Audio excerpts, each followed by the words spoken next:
पटना में एक बार फिर एक बड़ा खुलासा हुआ है और यह खुलासा है सरकारी दवाओं की कालाबाजारी करने का। बड़ा घोटाला जो चल रहा था IGIMS की आड़ में और सब कुछ हो रहा था वहां पर ही मौजूद जो 2-3 मेडिकल स्टोर्स थे, जो दवा की दुकानें थी, वहां पर हो रहा था। और यह खुलासा जब हुआ तो पैरों के तले से जमीन खिसक गई कि क्या ऐसा भी हो सकता है। और न केवल कालाबाजारी बल्कि नकली दवाएं आ रही है। एक्सपायर्ड जो दवा है उसको नए डेट में आगे किया जा रहा है। और इस पूरे खुलासे के बाद हड़कंप का माहौल है और कुल मिलाकर के अब पूरे मामले की बहुत उच्च स्तरीय जांच की जा रही है और आने वाले दिनों में कई बड़े खुलासे होने की उम्मीद है। तो आखिरकार ये सारी चीजें चल कैसे रही थी, ये पूरी साजिश कहां से की जा रही थी, सब कुछ बताने वाला हूं मैं आज के इस खास रिपोर्ट में, तो इसे आखिर तक जरूर देखिएगा। नमस्कार, मैं हूं डॉक्टर सुरजीत सिंह और आप देख रहे हैं YBN बिहार झारखंड। तो जी हां, IGIMS बड़ा सरकारी अस्पताल और यहां से ही सारा नेटवर्क संचालित हो रहा था। ऐसे कयास लगाए जा रहे हैं, मैं पुख्ता तौर से नहीं कह रहा, लेकिन अगर मिली भगत यहां के प्रबंधन की नहीं थी तो दवाएं पहुंच कैसे रही थी। हालांकि यह जांच का विषय है, क्योंकि जिस तरीके से औषधि विभाग की टीम ने छापा मारा, शिकायतें मिल रही थी उनको कि इस तरह की चीजें चल रही है, तो उन्होंने छापा मारा। 2 सगे भाइयों का वहां पर मेडिकल स्टोर है, एक न्यू जनता मेडिकल स्टोर और दूसरा न्यू चंदन फार्मा के नाम से। दोनों जगह पर छापे पड़ते हैं और छापे में जो खुलासा होता है वो चौंकाने वाला होता है। न्यू जनता मेडिकल स्टोर पर जब छापा पड़ता है तो वहां पर 9 मेडिकल डिवाइस पाए जाते हैं जो कि IGIMS के थे। 9 इंजेक्शन पाए जाते हैं, 9 तरह के इंजेक्शन पाए जाते हैं जो कि IGIMS के थे। दवाइयां मिलती है, कुछ एक्सपायरी डेट की मिलती है जिस पर IGIMS और नॉट फॉर सेल जैसी ब्रांडिंग की गई थी। अब सवाल उठता है कि ये जो बड़े पैमाने पर, और अगर यहां पर वहां की दवाएं आ रही, यहां से कालाबाजारी हो रही है, वहां तक तो फिर भी ठीक है, लेकिन एक्सपायर्ड दवाइयों का इतने बड़े पैमाने पर मिलना। और अगर हम न्यू चंदन फार्मा की बात करें तो वहां पर कुछ दवाइयां ऐसी मिली, 2 दवाइयों की खासतौर से मैं जिक्र करूंगा, जिस पर जो QR कोड होता है वो था ही नहीं, जबकि सरकार ने साफ तौर से 300 दवाओं पर QR कोड, जो कि बहुत जरूरी दवाइयां होती है जो आमतौर पर इस्तेमाल होती हैं, उन 300 दवाइयों पर QR कोड अंकित कराया है। वो इसलिए कराया गया ताकि असली और नकली की पहचान हो सके। QR कोड को स्कैन करके आप समझ पाएंगे कि ये दवा नकली है या असली है। लेकिन यहाँ पर जो 2 तरह की दवाइयों पर जो QR कोड था उसको स्कैन करने पर पता चला कि वो फर्जी है। तो क्या यहाँ पर नकली दवाइयों का भी कारोबार चल रहा है? और तो और ये भी आरोप लगाए जा रहे हैं कि बड़े पैमाने पर जेनेरिक दवाइयां ला करके उसको बड़े बड़े ब्रांड के स्ट्रिप में डाल करके बेचा जा रहा है। अब ये तमाम आरोप हैं, अब इसके दूरगामी प्रभाव क्या होंगे और क्या क्या चीजें हो रही है जिस पर औषधि विभाग ने सवाल उठाए। जब औषधि विभाग ने न्यू जनता मेडिकल स्टोर के मालिक आफ्ताब से पूछा कि ये क्या गड़बड़ घोटाला चल रहा है, तो उनकी सफाई जरा सुनिए। बहुत बचकानी सफाई देते हैं वो। उनकी सफाई है कि देखिए, जो हमारा मेडिकल स्टोर जो है वो आयुष्मान योजना के तहत IGIMS के साथ संबद्ध है।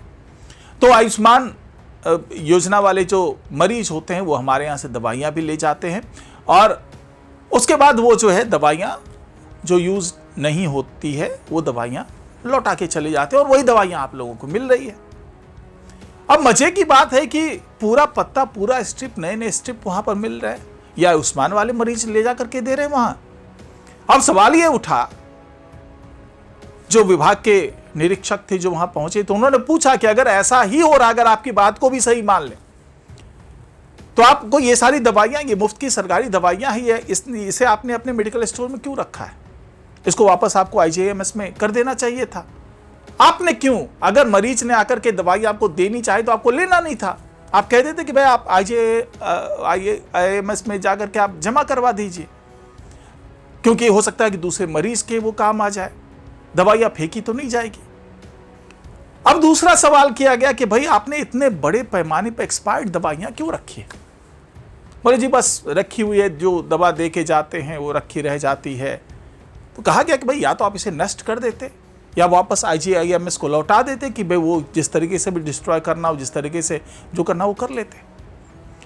तो तमाम सवाल किए गए, से जुड़े तमाम सवाल किए गए, जब्त किए गए, वहां से दवाइयां जब्त की गई, मेडिकल डिवाइस जब्त किए गए, इंजेक्शंस जब्त किए गए। आप सोचिए कि इंजेक्शंस भी रेबीज जैसे इंजेक्शन सारे वहां पर मिल रहे हैं जो कि फ्री में सरकारी अस्पतालों में दिए जाते हैं, वो यहाँ पर बेचे जा रहे थे।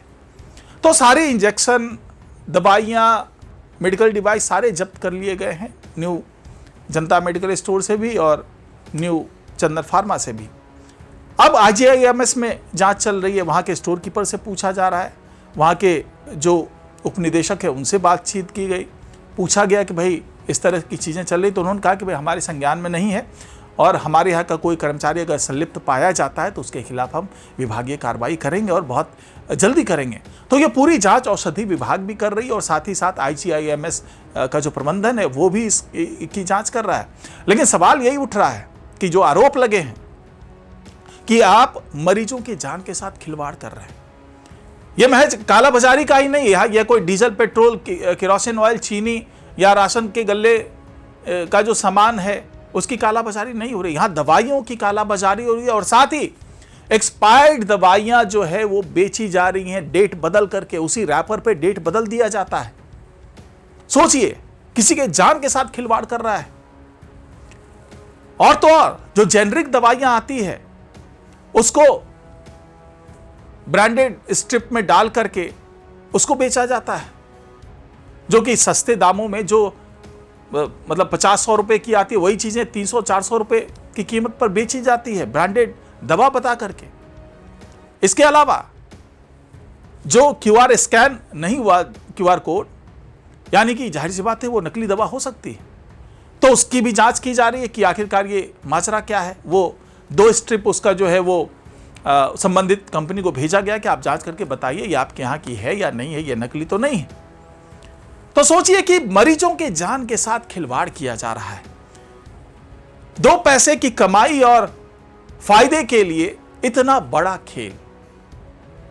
तो अब इस पूरे मामले को औषधि विभाग ने बहुत गंभीरता से लिया है और बहुत जल्दी इस पर बहुत सख्त कार्रवाई करने वाली है।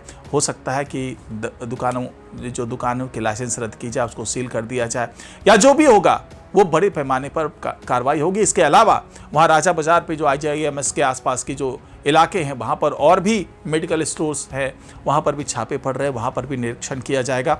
और साथ ही सरकार ने आदेश ये भी दिया है कि न सिर्फ IGIMS बल्कि जहाँ से भी शिकायतें मिल रही है या फिर औचक निरीक्षण के तहत भी जो तमाम सरकारी हॉस्पिटल्स हैं उसके आसपास के जो मेडिकल स्टोर्स हैं वहाँ पर छापे मारे जाए और देखा जाए कि क्या वहाँ पर भी इस तरह का गोरख धंधा चल रहा है, मरीजों के जान के साथ खिलवाड़ हो रहा है, साथ ही बड़े पैमाने पर कालाबाजारी की जा रही है। तो आने वाले दिनों में पता चलेगा कि आखिरकार इस पूरी जांच, इस पूरी कार्रवाई में क्या चीज़ें निकल करके सामने आती है। तो फिलहाल आज की रिपोर्ट में इतना ही। नमस्कार।